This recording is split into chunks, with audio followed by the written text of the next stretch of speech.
My name is Bernard Heslin. That's my baptized Bernard Heslin. But better known in Rhode Island as Banjo Bernie. Bernie is my abbreviation, Bernard. And the fact that since I lost my sight 16 years ago, music is my hobby. Has always been since 12 years of age. How to be happy? Faith, hope, and charity. That's the way to live successfully. How do I know? The Bible tells me so. Be good to your enemy, and the blessed Lord you'll surely clean. How do I know? The Bible tells me so. Well, I can play many instruments. Played in different orchestras, bands, especially dance bands. But now I do my Mitch Miller stuff among the elderly people, like senior citizens, meal sites, nursing homes, etc., where I can more or less, not so much entertaining, you get people involved, they can sing along and make them feel good. And of course Mitch Miller songs at my era, 30, 40, 56 years ago, they all know them, even without books. And well, first of all, before I go any further, I want to introduce the better half of our combination. After 57 years, my wonderful wife Anna, sitting on my right. Say hello. Hello.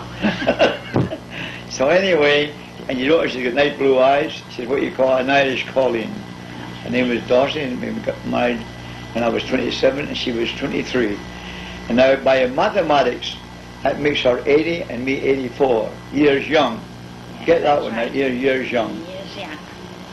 Well, we had 6 daughters, 2 boys. My oldest daughter Mary died 1974 at the age of 48.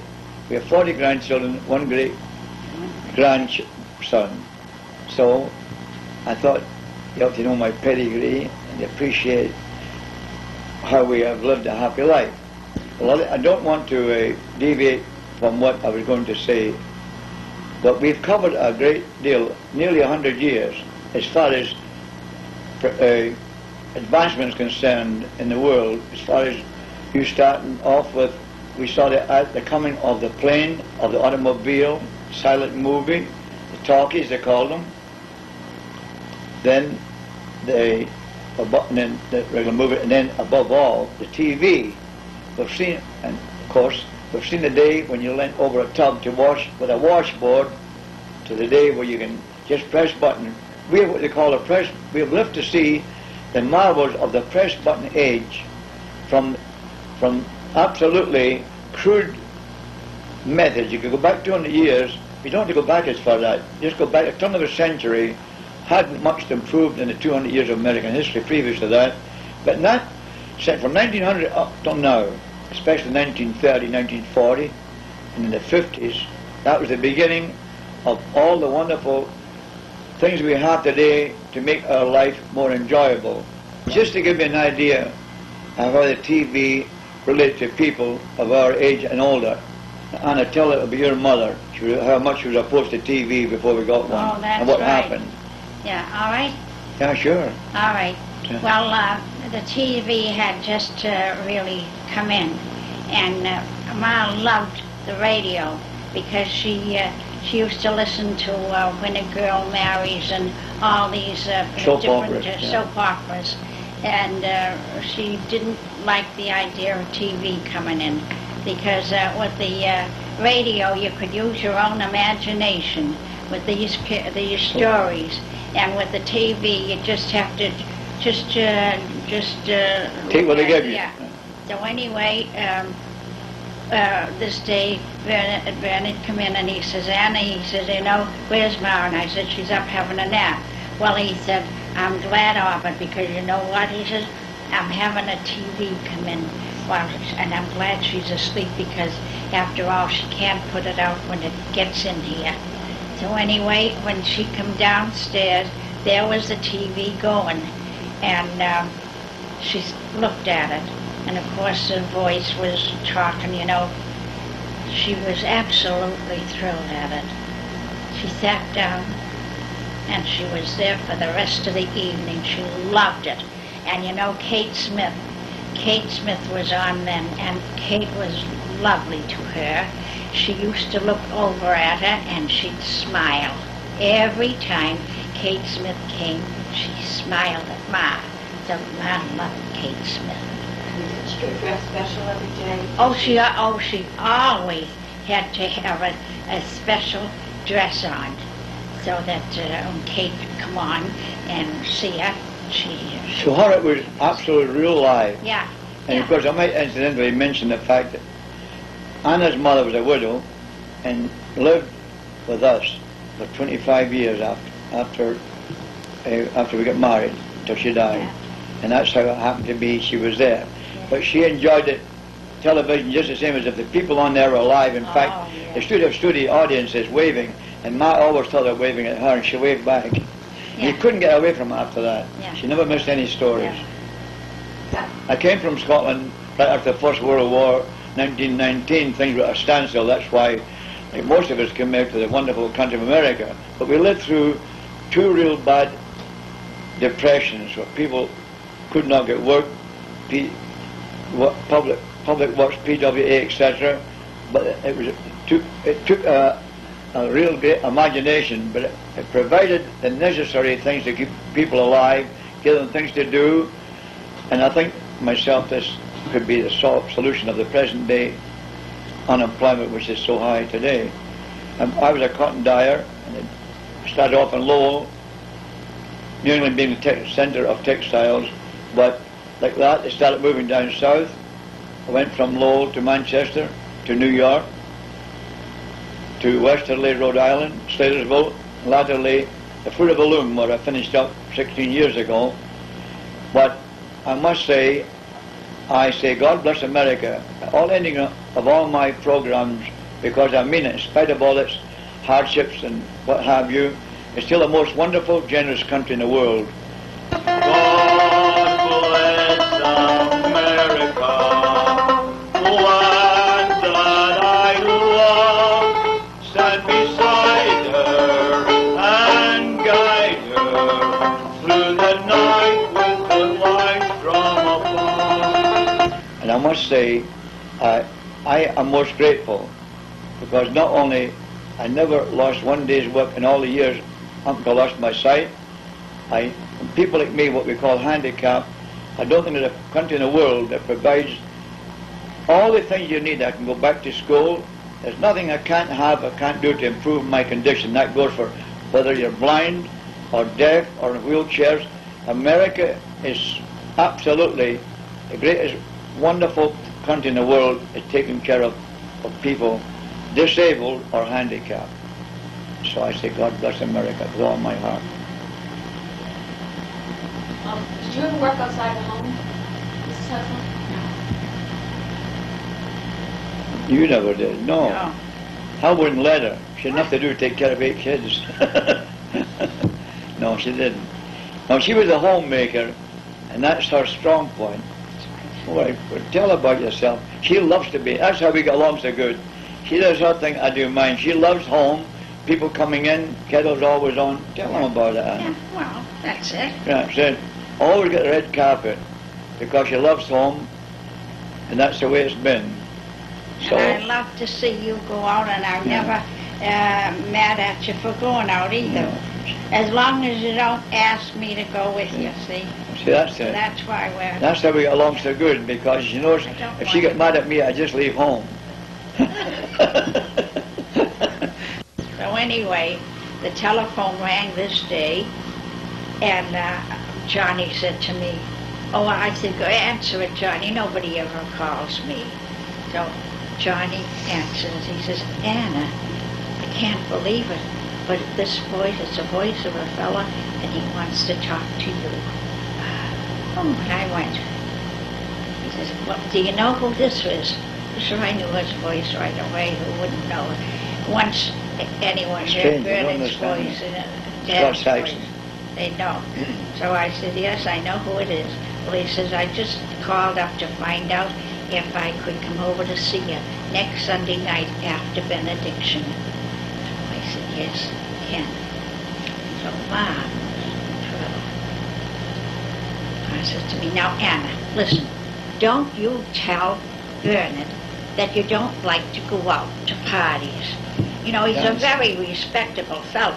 And if he asks you to go to a party or go any place, you can To the go. show, yeah. Yeah. So Good. anyway, she kept on telling me the things that I oughtn't to tell Bernard that I couldn't do. Because he was such a respectable fellow, he wouldn't bring me any place, only to a nice place. So that's the... Well, I'd like to advice mention the that- fact, one of the things we forgot here, that they run a store, a little corner store like what you have the years gone by, very common, practically side street, had a little store similar to what you call a 7-Eleven, other Cumberland Farms and things like that. They wasn't the big stores they are today. And that's how I knew your mother by come, because we lived right beside the store and we used to shop in there from time to time. So I knew Anna's mother, I knew Anna, previous to coming over to this party we were really met, right? So that was how it happened. She ran the store. It was after Anna's died when she was quite young, only about 5 or 6 years of age. The mother opened up the front room and made a big store out of it. That was the way it came about. We met through the store. In this day and age with so many broken homes, it's too bad that people can't communicate. That's the name of the game. And in spite of, in fact, when we were keeping company, for the first time, Anna wouldn't take my arm when we were out walking. That's she was kind of bashful, you know. She was quite a pianist. She was a very good pianist, 5 years of it, played all classical music. And at that time I played the violin. And she just played the piano and I played the violin. That's the way we did our courting. Nice, quiet person. Is that right, Anna? Yes. I love her for it. Now, That's what made the home. She's a real homemaker. That's what's important. We don't have enough of that. And talking about communications, Anna's got a real nice story to tell about a telephone which we saw coming into being and what it's meant in our life, especially my life, being blind. We have a couple of extensions, but you tell the story about your feelings about the telephone. yeah. Well, Mary lived out in California. California, and sometimes she'd call up, and I'd say, Mary, isn't this marvelous? The telephone is such a marvelous thing to think that there you are out in California, and I'm here in Warwick, and your voice is right here with me, and mine is out there with you. Oh, I said, Mary, don't you think it'd be a nice thought, you know, when we get through talking, to end up by saying, may God be good to the soul of Alexander Graham Bell. So Mary said, oh, Mom, that's a great idea. So after that, whenever she'd talk to me, she'd end up by saying, I won't forget the little prayer, Mom. She wouldn't forget the little prayer. That's right. That's it. That's true. Yeah. Communication. Yeah, Even that, everyone takes for granted, don't they? yeah. Yes, a miracle. A miracle of our present modern age. Well, besides my entertainment field, I'm also deeply involved, have been for 14 years, with community work, especially with senior citizens, which I established one of the clubs that we have. There's 35 in Warwick, and there's over, I forget, 140 altogether now in Rhode Island, and I was a president for a few years, and that spread out to become involved in the state level with the Governor's Advisory Council on Senior Citizens Problems. And from that to a subcommittee in transportation, which has become a very, very big problem just now for senior citizens, and latterly to the board of the Senior Citizens, CST. That's the board composed of 18 people, one head who's paid, the rest are volunteers, taken from every segment of Rhode Island, as much as possible represent Rhode Island, to decide how the money will be best spent for senior citizens. Complete control over the minibuses that we use both for the handicapped and senior citizens, which takes to doctors, shopping, meal sites, etc. And that's one of our great difficulties. But that has involved really, last year or so, more of my time than entertainment, But I've always been community-minded and always felt that that's one of the ways to be happy, especially when it comes to retirement. But what has helped us throughout our life, no doubt about it, to make our life the happy one it is, and I would call it successful, because if you're happy, no matter what your riches are poor, if you're happy, you're successful, is our great faith in what we believe in. Our spiritual life is the foundation of our life. We believe in prayer. We believe that God meant it when He said, "Ask and you shall receive." And both at work and home, I'm quite sure that many miracles have happened in our life is proof that these things are true. Don't depend on yourself, because you won't get anywhere, you won't be happy. Depend on God, take Him at His word. Another thing, reach out and help your neighbour in the true sense of the word. Giving of yourself is more difficult, but it's better than giving things. And don't be afraid to express appreciation. And don't wait till a person passes out to tell them how wonderful they are after they're gone. Tell them now. That's the best philosophy. If it's something nice, no flattery, but it doesn't matter what it is. If it's a clothes they wear, something they've done, something they've said, tell them while they're able to hear it. If you do that, 99 times out of 100, I'm sure people will respond, and you will get all of that back. A nice little poem I want to say before I finish, and that is by Helen Steiner Rice, and said, "I have never seen God, but I know how I feel, for it's people like you who make Him so real. He's the stars in the heaven, and the smile on some face. He's the leaf on the tree, the rose in a vase. He's winter and autumn and summer and spring. In fact, God is every real wonderful thing. And I know I would meet Him more often than I do if I could only meet more people like you." Now, don't you think it's a beautiful thought for the person who to read that?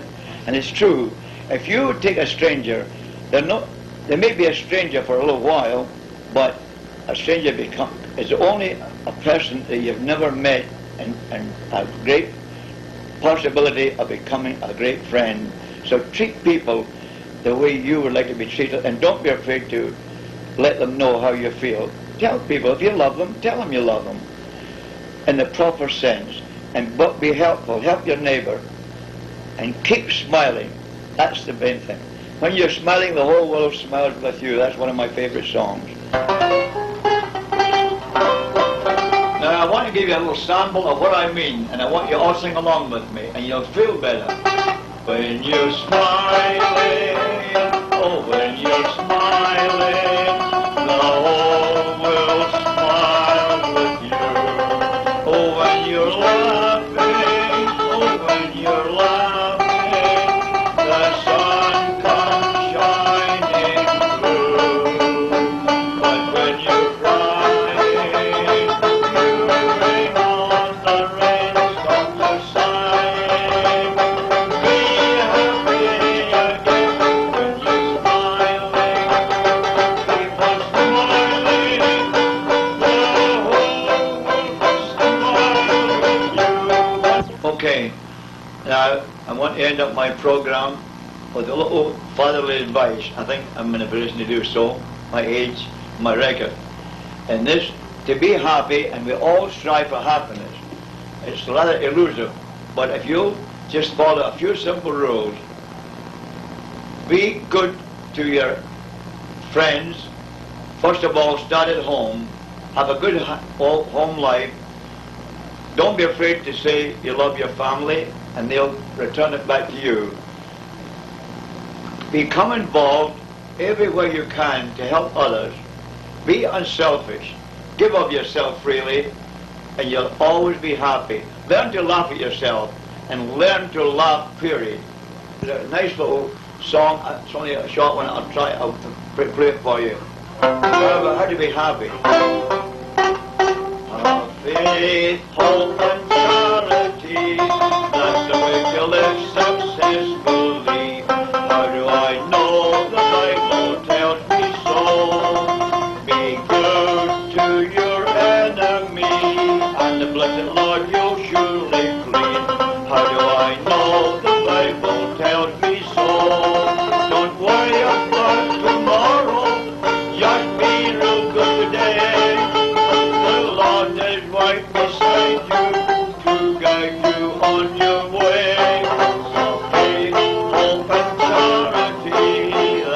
to live successfully?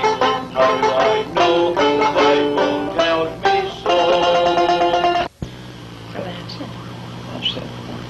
And that is, Paul Harvey would say, and that's the end of the story. Maybe it's only the beginning, eh?